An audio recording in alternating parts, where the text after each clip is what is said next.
Surat railway police GRP દ્વારા પ્રશંસનીય કામગીરી કરવામાં આવી છે।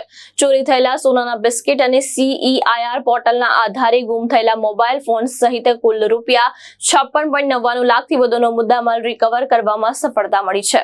સુરત રેલવે પોલીસ દ્વારા ગુનામાં ચોરી થયેલા 100 ગ્રામ 3 સોનાના બિસ્કિટ શોધી કાઢવામાં આવ્યા છે। સોનાના બિસ્કિટની કુલ કિંમત અંદાજે ₹45 લાખ જેટલી હોવાનું જાણવા મળ્યું છે।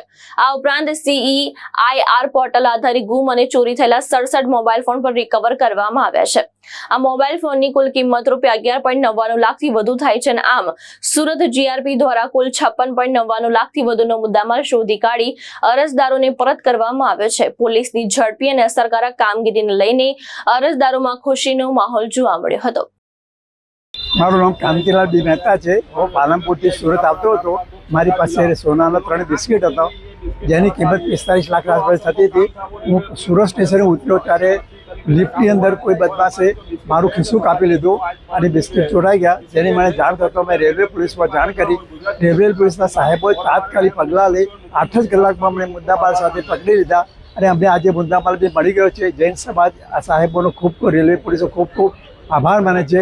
પોલીસે અમારા માટે જે કર્યું છે એ બહુ અલગ છે। કેટલો મુદ્દામાલ હતો? 45 લાખનો માલ હતો અને 3 બિસ્કિટ હતા, 300 ગ્રામ વજન હતું। આજે સુરત રેલવે પોલીસ ડિવિઝન ખાતે તેરાતુસ કોર્પોરેટનો કાર્યક્રમ રાખવામાં આવેલું છે।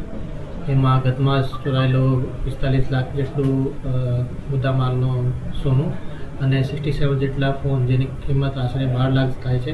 ટોટલ 57 લાખ જેટલું મુદ્દામાલને આજે પરત કરી રહ્યા છે। આમાં જે સોનાની ચોરી થઈ હતી જ્યારે મુસાફર ટ્રેનમાં જતા હતા, જે એમને પોતાના મંદિરમાં દાન માટે લોકો લાવ્યા હતા, આ ચોરીને તરત જ અમે લોકો ડિટેક્ટ કરી અને નામદાર કોર્ટમાંથી હુકમ મેળવીને આજે એમના જે મૂળ માલિક છે એમને પરત કરવામાં આવેલો છે અને એમાં ખૂબ જ ખુશીની લાગણી પણ અમે જોવા મળી છે। અને એના સિવાય 67 જેટલા ફોન જે છે એ પણ અમે લોકોએ તેરાતુસ કોર્પોરેટ હેઠળ આજે પરત કરી રહ્યા છીએ। ભાવેશ ઉપાધ્યાય, દ્રષ્ટિકોણ ન્યૂઝ, સુરત।